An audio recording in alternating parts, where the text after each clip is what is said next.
گناہوں کا تیسرا اثر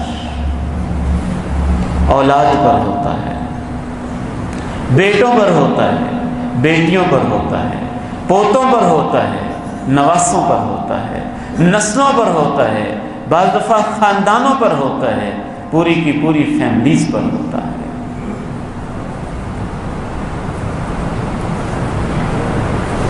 وہ صابرہ، زاہدہ، مثالی خاتون، کیا اس کی عظمت تھی جس نے صبر کے دامن کو تھاما۔ اللہ رب العزت نے صبر کی برکت سے اس صحابیہ کو بیٹے کی لاش دیکھ کر بھی جس نے صبر کیا، خامن کی تھکاوٹ، اس کے سفر کا خیال رکھا، اس کی حاجت اور ضرورت کو پورا کیا۔ صحیح بخاری میں لکھا ہے کہ اللہ رب العزت نے جب اس خوبصورت رات لگانے کی وجہ سے، صبر کی وجہ سے، حوصلے کی وجہ سے، ہمت کی وجہ سے، لاش کو دیکھ کر بھی دل پہ پتھر باندھ لینے کی وجہ سے، اپنے آنسوؤں کے ضبط کرنے کی وجہ سے پیغمبر نے دعا دی، اللہ تمہاری رات میں برکت دے۔ اللہ نے ان کو 7 بیٹے دیے اور 7 ہی حافظ قرآن دیے۔ مبارک، جو کئی سال تک ایک باغ میں ملازم رہا، باغ کے مالک نے کہا ذرا پھل لے کے آؤ، لے کے آیا تو ترش تھا۔ پوچھا مالک تجھے اتنا بھی نہیں پتا؟ مبارک تجھے اتنا نہیں پتا؟ اتنے عرصے سے میرے پاس کام کر رہے ہو۔ جواب دیتا ہے تمہارے باغ کا راکھا تو رہا ہوں، چاکھا نہیں رہا، رکھوالی کی ہے، چسکے نہیں لیتا رہا، کھاتا نہیں رہا، اتنے عرصے کے اندر جو ذمہ داری تھی اسے پوری کرتا رہا ہوں۔ اللہ نے اس کو بھی جو اولاد دی، اللہ نے اسے پھر وقت کا امام عبداللہ ابن مبارک بنایا تھا۔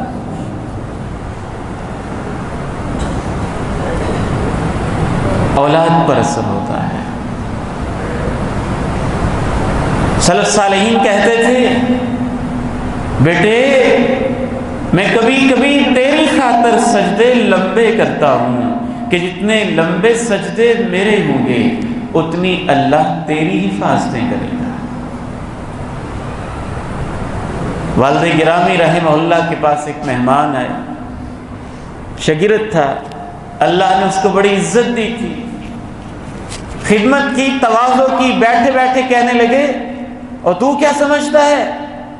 تو بڑا نیک ہے، تو بڑا متقی ہے، تیری بڑی عزتیں ہیں، تیری بڑی شہرتیں ہیں، تو کچھ نہیں ہے، ٹھیک ہے کچھ نہ کچھ تیری محنت بھی ہے، لیکن اصل تیرا باپ نیک تھا اور اس کی دعائیں ہیں جس وجہ سے اللہ نے تجھے یہ عزت دی ہے۔ جناب موسیٰ، جناب خضر لمبا سفر طے کرتے ہیں، سمندروں کا سفر، جزیروں کا سفر، جھاڑیوں کا سفر، مشکلوں کا سفر، تکلیفوں کا سفر، ایک وادی میں جاتے ہیں، وہاں کی بستی کے لوگ پیغمبر کو اور وقت کے ولی کو کھانا تک نہیں پوچھتے، ضیافت تک نہیں کرتے، ایک دیوار کو دیکھتے ہیں گری پڑی ہے سیدھا کر دیتے ہیں۔ جناب موسیٰ علیہ السلام پوچھتے ہیں جناب خضر یہ کیا بات، یہ اتنے بے مروت لوگ آپ بغیر مزدوری کے ان کی دیوار سیدھی کرنے لگ گئے ہیں؟ جو جواب دیتے ہیں نا قرآن کی روشنی میں، مفہوم قرآن کا ہے، الفاظ اللہ کے اس بندے عبید الرحمن کے ہیں۔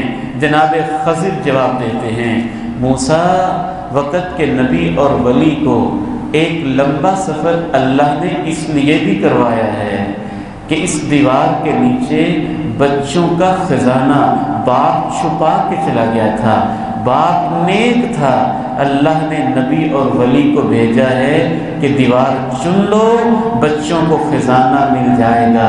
اس کی نیکی کی وجہ سے وقت کا نبی اور ولی بیٹوں کی خزانے اور وراثت کی حفاظت کرنے پہنچے ہوئے۔ وَكَانَ أَبُوهُمَا صَالِحًا فَأَرَادَ رَبُّكَ أَن يَبْلُغَا أَشُدَّهُمَا وَيَسْتَخْرِجَا كَنزَهُمَا رحمة من ربك وما فعلته عن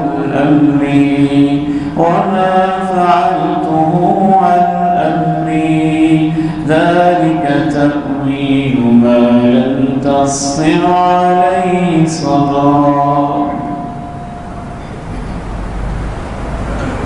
میں پورے یقین اور ایمان سے کہتا ہوں ہمارے پلے تو کچھ نہیں ہے. ہم تو بڑے خطا کار ہیں، بڑے ہی سیاکار ہیں.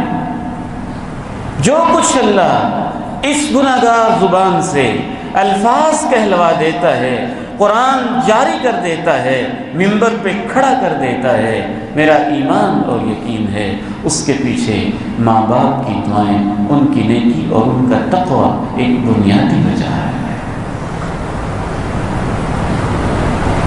گناہوں کا اثر بھی اولاد پر ہوتا ہے. تیسرا اثر اولاد پر ہوتا ہے. ہزاروں صدیاں گزر گئی، یہودی اپنی حرکتوں سے آج تک باز نہ آئے. ان کے باپ دادا نبیوں کے قاتل تھے، نبیوں کے قاتل تھے، اللہ کے گستاخ تھے. واحد یہ ایسی گستاخ قوم ہے جس نے اللہ کے بارے میں کہا ان اللہ فقیر، اللہ تو فقیر ہے. نحن اغنیاء، ہمارے پاس پیسے ہیں، وہ ہم سے مانگتا ہے، وہ صدقہ مانگتا ہے، وہ زکوٰۃ مانگتا ہے. ایسی گستاخ قوم. جناب عیسیٰ پہ مقدمہ چلتا ہے اور یہودی عدالت فیصلہ کرتی ہے عیسیٰ کو سولی پہ لٹکا دیا جائے، برابا ڈاکو کو رہا کر دیا جائے. وہ ان کے باپ دادوں کی خطائیں اور ان کے جرم، ان کے پاپ اور ان کی گستاخیاں، اللہ ان پہ اتنا ناراض ہوا، اتنا ناراض ہوا، ہزاروں صدیاں گزرنے کے باوجود ان کی نسلیں آج تک سزائیں بھگت رہی ہیں. وہ بندر اور خنزیر کی شکلوں میں بدلے گئے. بعض دفعہ اشکال پیدا ہوتا ہے کہ اس میں اولاد کا قصور کیا ہے. یہ اس وقت ہوتا ہے جب اولاد راستہ نہ بدلے. اگر باپ گناہگار ہے لیکن اولاد نے راستے کو بدل لیا، توبہ کر لی تو اور راہیں ہو گئی. اسی طرح سے اگر باپ نیک ہے لیکن اولاد بری ہو گئی، اس نے اپنے باپ کے راستے کو بدل دیا تو پھر معاملہ اور ہے. لیکن اگر باپ مجرم ہے اور اس کی اولاد اسی راہ پہ چل رہی ہے تو اولاد کی اپنے جرم بھی اور اس کے باپ کے تاریخی جرم بھی پھر اس کے کھاتے میں پڑ کے ڈبل ٹرپل جرم اس کا بن جاتا ہے.